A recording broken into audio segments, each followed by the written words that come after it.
Le monde entier est en récession, alors pourquoi pas nous? Pourquoi pas nous? Qu'est-ce que vous voulez qu'on fasse? On ne peut rien faire, faut subir. J'ai l'impression qu'en France, on a été dépassé. Même l'industrie automobile qui était en pointe, on se fait doubler. Ça ne m'étonne pas parce que toutes nos industries sont parties à l'étranger parce que la main-d'œuvre est moins chère, donc on ne produit plus assez pour vivre. Sur le plan européen, on est peut-être quand même prisonnier de l'euro où on ne peut pas faire de dévaluation comme peuvent le faire les États-Unis ou le Japon qui ont leur propre monnaie. Depuis qu'on a l'euro, on a beau dire que c'est pas vrai, mais si c'est vrai. Moi je sais que lorsque je vais faire mes courses, mon panier de courses il vaut beaucoup plus cher qu'il y a 3 ou 4 ans.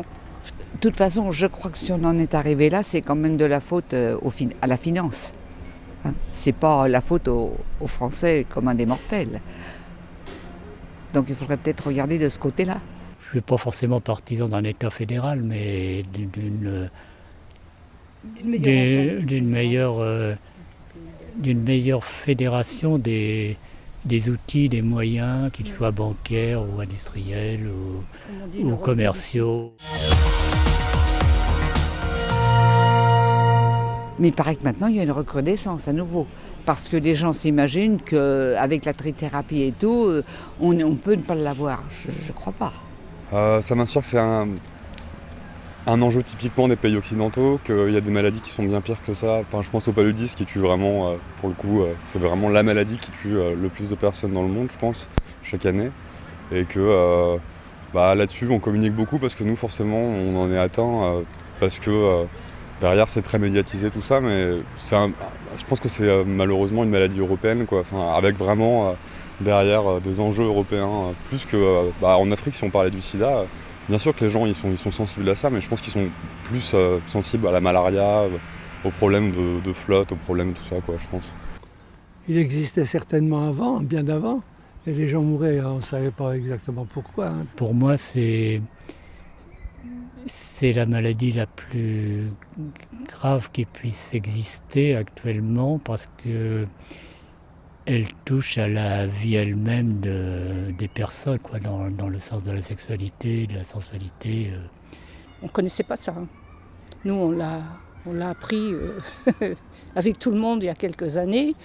Et effectivement, pour les jeunes, c'est pas drôle du tout parce qu'ils sont obligés d'en tenir compte. On ne trouve pas de solution dans une époque moderne, c'est surtout cela, une époque où on imagine qu'on va toujours trouver une solution.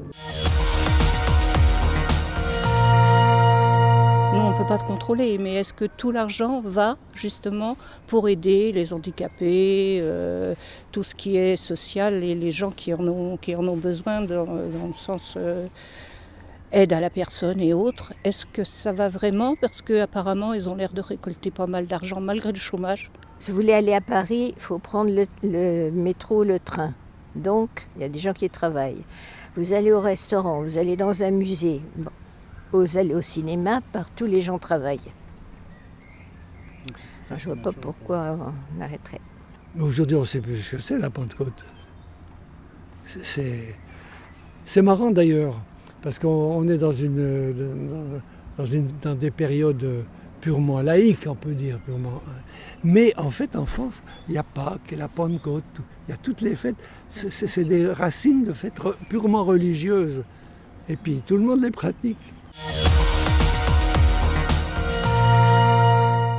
C'est vraiment minable la météo. Bon, remarquez, vous me direz, on ne peut rien contre le temps. Je pense que l'ellipse sur laquelle tourne le plan, l'écliptique, là, il doit y avoir peut-être un décalage, ou peut-être même l'axe de la Terre. Voilà. Et j'ai pas l'impression qu'on aura un été chaud. J'ai l'impression qu'on tombe dans une période de refroidissement. J'ai entendu qu'en Laponie, il faisait 26 et qu'à Moscou, il faisait plus de 30. Alors peut-être faut-il aller s'installer là-bas. Si on regarde les siècles passés, jusqu'en remontant même sur des millénaires, en fonction des éléments que l'on a, on voit qu'il y a des montées, des descentes, donc je ne suis pas Je ne suis pas trop axé sur les méfaits du réchauffement climatique.